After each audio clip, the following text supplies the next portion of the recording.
여러분, 이번 영상에서는 이 친구 좀 센스 있는데? 라는 칭찬을 들을 수 있는 PPT 제작 습관 5가지를 소개해 드리려고 합니다. 안 한다고 해서 큰일 나는 것들은 아닌데 이걸 먼저 챙기잖아요? 그러면 일의 효율이 올라가면서 센스 있다는 이야기를 들으실 수 있을 거예요. PPT 제작하실 때 누가 시키지 않아도 지금부터 알려드릴 5가지는 꼭 체크하시길 바랄게요. 그럼 바로 시작해 볼게요.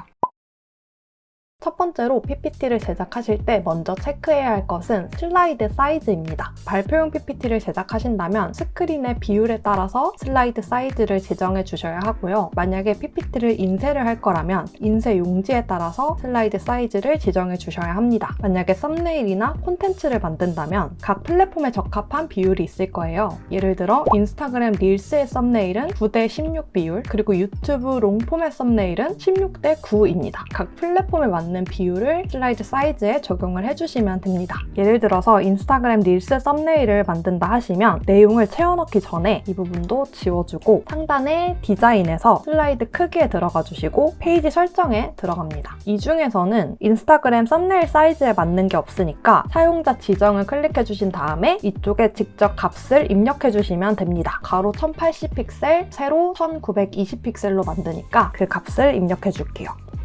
픽셀로 입력을 해도 알아서 센티미터로 변환이 되기 때문에 단위는 크게 신경 쓰지 않아도 됩니다. 이렇게 입력을 해주시고 확인 버튼을 누르시면 이런 안내문이 뜰 거예요. 현재 슬라이드에 있는 콘텐츠의 비율을 어떻게 조절할 것인지 묻는 팝업인데 지금 내용을 하나도 채우지 않았으니까 크게 신경 쓰지 않고 둘 중에 아무거나 클릭을 해주셔도 상관이 없습니다. 그러면 이렇게 인스타그램 썸네일 사이즈에 맞게 슬라이드의 크기가 바뀝니다. 만약에 A4 사이즈에 맞춰서 제작을 해야 한다면 다시 슬라이드 크기에 들어가서 페이지 설정에 들어가 주시고 A4를 선택해 주시면 되겠죠. 그리고 여기서 슬라이드의 방향도 선택할 수 있습니다. 이렇게 가로 방향으로 선택을 해주고 확인 버튼을 눌러주면 A4 크기에 맞춰서 슬라이드 크기가 바뀝니다. 제가 요즘에 회사 소개서 작업을 많이 하고 있는데 한 10여 년 동안 활용했던 회사 소개서를 업데이트하는 경우가 몇 있었어요. 예전에는 아무래도 스크린이 4:3 비율로 많이 나오다 보니까 4:3 비율로 제작이 되어 있더라고요. 클라이언트 분께 기존 4:3 비율에서 16:9 비율로 바꿔도 되겠냐고 여쭤봤더니 짚어주셔서 감사하다고 말씀을 하시더라고요. 그대로 4:3 비율로 만들었다면 PPT를 와이드 스크린에 띄웠을 때 좌우로 여백이 생기다 보니까 깔끔한 느낌이 덜했겠죠. 그리고 중요한 점은 PPT를 본격적으로 제작하기 전에 슬라이드 사이즈를 미리 지정하시는 게 좋습니다. 이미 내용이 채워져 있는 상태에서 슬라이드 사이즈를 변경하려고 하면 슬라이드 안에 있는 모든 요소들의 위치와 비율을 일일이 다 바꿔줘야 하기 때문에 굉장히 번거로울 수 있어요. 슬라이드 크기는 PPT 제작할 때 가장 먼저 체크해야 할 요소라서 첫 번째 팁으로 알려드렸습니다.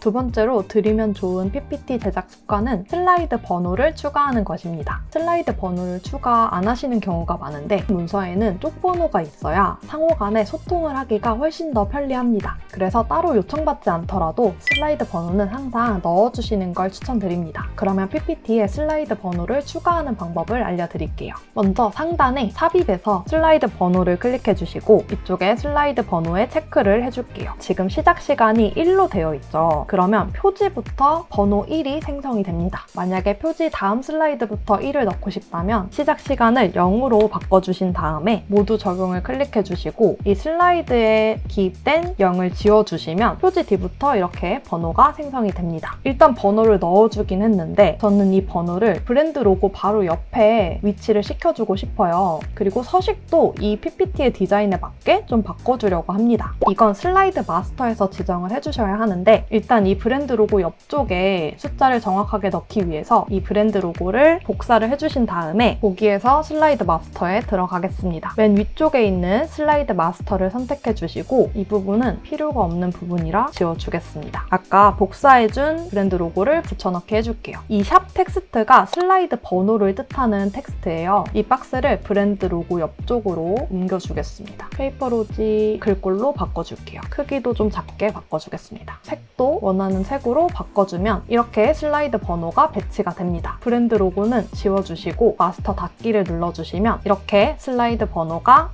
생성이 됩니다.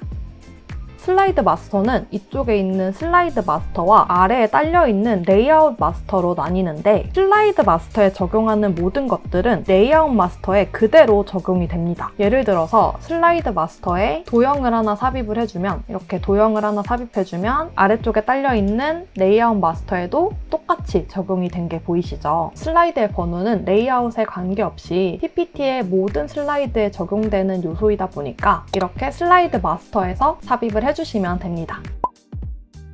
다음으로 세 번째 팁은 PPT의 섹션을 나누는 것입니다. 특히 슬라이드의 수가 많은 PPT에 적용을 해주셔야 하는데요. 제 강의 자료를 예시로 좀 보여드리자면 목차별로 섹션이 나눠져 있습니다. 이렇게 섹션을 나눠주셔야 특정 내용을 찾을 때 빠르게 찾을 수 있다 보니까 PPT 작업 효율이 올라가겠죠. 섹션을 나누는 방법은 간단합니다. 슬라이드를 클릭한 상태에서 홈에서 섹션 추가를 입력해 주시면 클릭해 주었던 슬라이드부터 섹션이 나뉘게 됩니다. 바로 이름을 변경하실 수도 있어요. 만약에 6슬라이드부터 섹션을 한 번 더 나누고 싶다 하시면은 6슬라이드를 클릭한 상태에서 다시 섹션 추가를 클릭해 주시면 이렇게 섹션이 나눠집니다. 그리고 이렇게 이름을 입력해 주시면 됩니다. 섹션을 축소하거나 확장할 수도 있어요. 사실 저도 섹션을 나누는 게 습관화가 안 되어 있었는데 한 클라이언트 분이 PPT를 주실 때 이렇게 섹션을 나누어서 주셨어요. 내용이 딱딱 구분이 되어 있다 보니까 내용을 찾아 헤맬 필요가 없으니까 작업하기에 정말 편리하더라고요.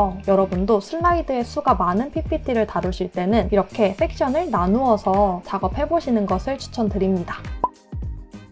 다음으로 알려드릴 팁은 파일을 주고받을 때 알아두시면 좋은 팁인데요. PPT를 만들 때 많은 수정 과정을 거치잖아요. 그 과정에서 파일이 계속 왔다 갔다 할 텐데 중간본을 전달할 때는 PPT 파일보다는 PDF 파일을 전달하시는 것을 추천드립니다. PDF 파일은 글꼴이 깨질 염려도 없고 PPT 파일보다 용량이 훨씬 작아요. 보시면 PDF 파일과 PPT 파일의 용량 차이가 정말 많이 나는 거 보이시죠? 중간본을 확인할 때마다 용량이 큰 PPT 파일을 다운로드하는 게 서로에게 부담일 수 있으니까 완성본이 아닌 경우에는 PDF 파일을 전달하는 것을 추천드립니다. PPT 파일을 PDF 파일로 추출하는 방법은 간단합니다. Ctrl Shift S를 눌러주신 다음에 파일의 형식을 PDF로 바꿔주시면 됩니다. 만약에 옵션이 있으면 인쇄의 적합을 눌러주세요. 저장을 누르면 이렇게 PDF 파일로 저장이 됩니다. 그러면 이렇게 내용을 확인하실 수 있어요. 그리고 완성본을 전달할 때는 PPT 파일뿐만이 아니라 필요에 따라서 PDF 파일도 활용할 수 있도록 PPT 파일, PDF 파일을 함께 보내는 것을 추천드리고요. 혹시 모를 상황을 대비해서 PPT에서 활용한 글꼴 파일도 함께 전달을 하시는 것을 추천드립니다. PPT 파일을 저장하실 때는 파일에 글꼴 포함을 꼭 해주셔야 상대가 글꼴을 가지고 있지 않더라도 PPT 파일을 열람했을 때 글꼴이 깨지지 않습니다. 파일의 글꼴 포함에도 옵션이 두 가지가 있는데 프레젠테이션에 사용되는 문자만 포함하시면 PPT의 글꼴이 유지가 되지만 상대가 편집을 할 수는 없고 읽기 전용으로만 열람이 가능합니다. 모든 문자 포함을 하시면 글꼴이 깨지지 않는 것은 물론이고 상대가 PPT를 직접 편집까지 할 수 있어요. 다만 모든 문자 포함을 하시면 PPT의 용량이 많이 커집니다. 파일이 무거워져요. 그래서 용량이나 수정 여부를 고려하셔서 두 옵션 중에 하나를 선택해 주시면 됩니다. 지금까지 센스 있다고 인정받는 PPT 습관 5가지를 소개해드렸는데요. 첫 번째로는 PPT 제작하기 전에 슬라이드 사이즈 체크하기, 두 번째로는 슬라이드 번호 추가하기, 세 번째는 슬라이드 수가 많을 때 섹션 나누기, 네 번째는 중간본을 전달할 때는 PPT 파일보다는 PDF 파일 활용하기, 마지막으로 다섯 번째는 완성본을 전달할 때는 PPT 파일, PDF 파일, 글꼴 파일을 한 세트로 전달하는 것입니다. 이 5가지만 잘 챙기셔도 PPT를 제작하고 협업하는 과정의 효율이 훨씬 더 올라갈 거예요. 이번 영상 도움되셨다면 구독과 좋아요, 댓글까지 부탁드리고요. 저는 또 다른 디자인 팁과 함께 찾아오겠습니다. 감사합니다.